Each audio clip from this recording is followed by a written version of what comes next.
huwag ka nang bumabalik pa, wala ka nang babalikan. Andre, gusto kong bumawi sa'yo, anak. Hayaan mo naman ako magpaliwanag.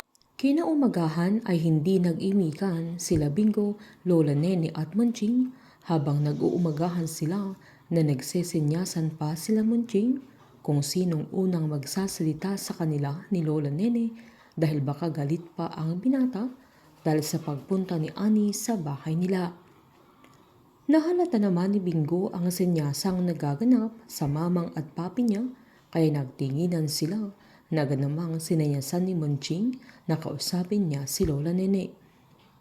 Mahinahong humingi ng sorry ang binata dahil sa pagtaas ng boses niya sa nanay niya na pasimpleng tinanong ng matanda kung okay na siya kaya agad niyang sinabi na okay na ang kaligayan niya na nagngitian silang dalawa. Sinenyasan naman ni Munching si Lola Nene na iabot niya yung kanin sa binata kaya agad niya itong inabot sabay sinabi niyang deserve ni Bingo ng extra rice na agad namang naglambingan si Bingo at mamang niya kaya bumalik ang sigla nilang tatlo.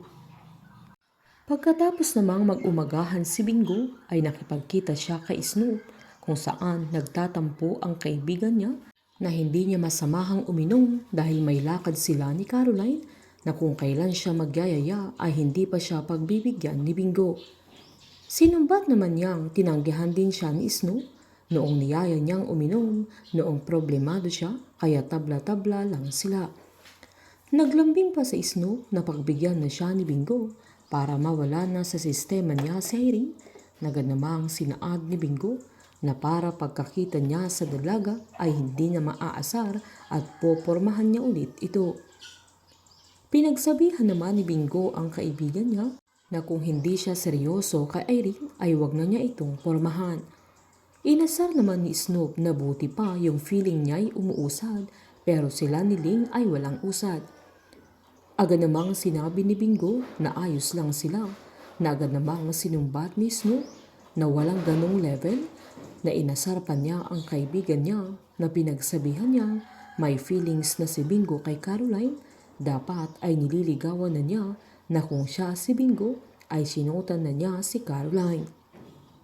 Pilaniwanag naman ni Bingo na hindi lahat ng pagkakataon ay hihingi siya ng relasyon lalo't madaming pinagdadaanan ang dalaga na bigla na lang niyang isisingit yung mga gusto niya sabay sinabi pa niyang road to 1 million siya.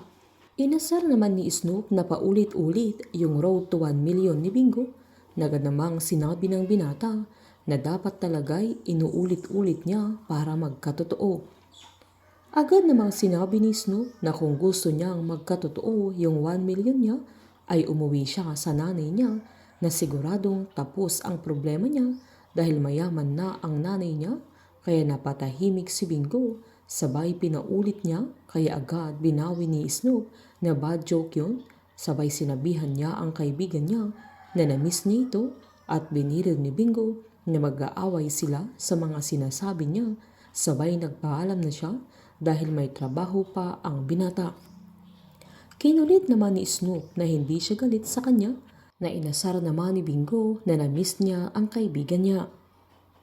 Habang padadalahan ni Annie sila Bingo ng mga groceries at regalo niya maging ang gitara na ginagamit nilang mag-ina noong bata pa siya pero mas lalong magagalit ang binata at pupuntahan niya si Annie sa bahay niya na ibabalik niya yung gitarang binigay niya pero naiwan pa ang ibang mga regalong pinabigay ni Annie sa kanya kung saan ipapamukha pa ni Bingo na iniwan na siya nito at wala na siyang babalikan pa. Painit ng painit ang mga tagpo, sabay-sabay po nating subaybayan ang advance episode at ang nalalapit na pagtatapos ng Can't Buy Me Love dito po sa aking channel. Patuloy lamang pong manood at mag-subscribe para ma-update po kayo sa mga susunod na episode. Marami pong salamat.